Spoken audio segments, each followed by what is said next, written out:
Imaginez que la fin du monde ait lieu aujourd'hui à minuit. Quelle heure serait-il maintenant? Eh bien, il serait 23h58 minutes et 30 secondes, selon le collectif de savants qui règle chaque année depuis 1947 l'horloge de la fin du monde, une horloge qui symbolise l'imminence d'un cataclysme planétaire. C'est une façon d'alerter le monde sur les dangers qu'il court. Ouais, ça fait assez froid dans le dos. En tout cas, cela nous rappelle que tous les progrès techniques que nous avons accomplis pourraient bien se retourner contre nous un jour ou l'autre. On fabrique des armes de plus en plus dévastatrices, on ne sait plus quoi faire de nos déchets, on a détruit les équilibres naturels. Alors, notre question, est-il raisonnable d'avoir peur du progrès technique? Tout de même, c'est étrange, hein, et même paradoxal, parce qu'un progrès, c'est normalement une évolution, vers quelque chose de mieux. Et puis, avoir peur, c'est pas une attitude considérée comme raisonnable en principe. On s'inquiète, on tremble, on panique, et on fait finalement n'importe quoi quand on a peur. Être raisonnable, au contraire, c'est agir de façon proportionnée, modérée, réfléchie, sans la peur. Tous les philosophes le disent. Il ne faut pas se laisser emporter par ses émotions. Il faut penser avec sa raison.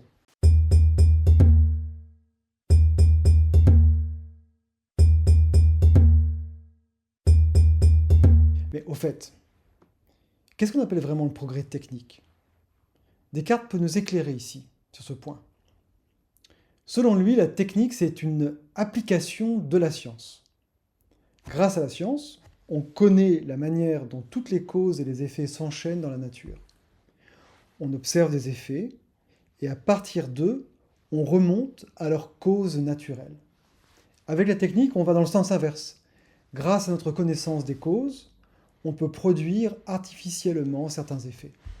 Par exemple, grâce à nos connaissances en optique, on peut perfectionner les lunettes, fabriquer des microscopes et même mettre au point des télescopes. Toutes ces applications techniques, non seulement améliorent notre quotidien, mais permettent aussi de nouvelles découvertes scientifiques qui entraînent de nouvelles applications techniques et ainsi de suite. On n'arrête plus le progrès une fois qu'il est en marche.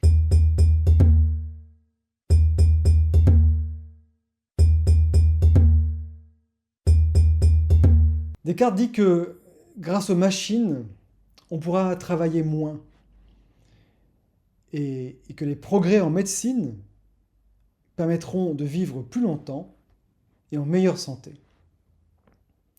Il espère que nous allons nous rendre comme maîtres et possesseurs de la nature. Donc, ici, la technique ne devrait pas susciter la peur, mais au contraire l'espoir. En 1740, par exemple, on mourait en moyenne à 25 ans en France. En 1900, à 48 ans. Et aujourd'hui, c'est à plus de 80 ans que l'on meurt. Certains espèrent même bientôt vaincre la mort. Aux USA, des centaines de personnes ont déjà opté pour la cryogénisation après leur mort.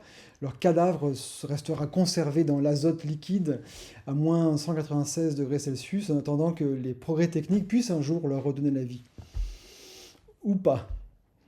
On parle aussi de transhumanisme pour dire qu'on est sur le point de changer la nature humaine. Avec une nouvelle technologie, on peut non seulement corriger leurs défaillances, les défaillances du corps et de l'esprit, mais aussi augmenter nos capacités physiques et cognitives et hybrider nos organismes avec des ordinateurs ou des prothèses très sophistiquées, devenir des cyborgs.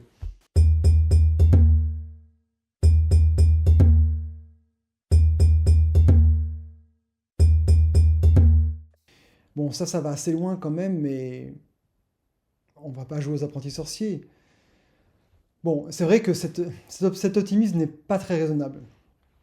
Et surtout à l'heure où on devrait plutôt s'interroger sur l'avenir de la planète. Le philosophe allemand Hans Jonas nous alertait déjà de cela en 1979. Selon lui, nous vivons une situation apocalyptique, une situation de fin du monde, et le plus fou, en fait, serait de continuer à croire que de nouveaux progrès techniques permettront toujours de résoudre les problèmes posés par le progrès technique. Il faut arrêter ici cette fuite en avant qui nous conduit tout droit à la catastrophe. Et c'est pourquoi Jonas nous parle d'une heuristique de la peur. Le mot heuristique vient du grec, il désigne tout ce qui est relatif à la recherche et à la découverte.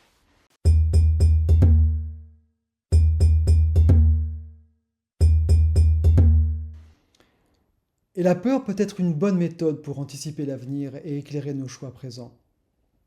Elle peut nous servir de boussole dans le brouillard où nous nous trouvons actuellement.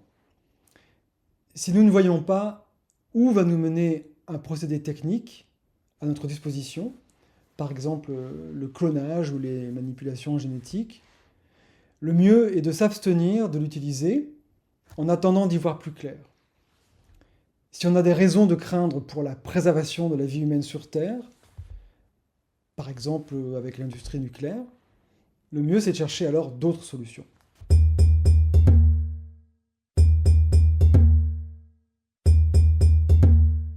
C'est pourquoi Hans Jonas formule ce qu'il appelle le principe responsabilité, c'est-à-dire agit de façon à ne pas compromettre la permanence d'une vie authentiquement humaine sur Terre. Une vie authentiquement humaine, Jonas veut dire que c'est donc pas qu'une question de survie, mais c'est aussi une question de mode de vie. Nous ne devons pas perdre notre âme et devenir des robots ou nous laisser gouverner par eux, évidemment. Alors, est-ce que ça veut dire qu'il faut revenir comme un âge des cavernes? On pourrait se voir rétorquer cela facilement. Alors, comment faire la part entre une nécessaire prise de conscience et le risque de tomber dans la technophobie, la peur de la technique?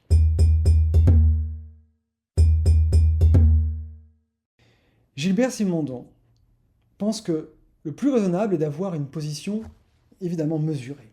Ni une confiance aveugle dans les progrès techniques, ni un rejet pur et simple, car ce serait aussi complètement stupide.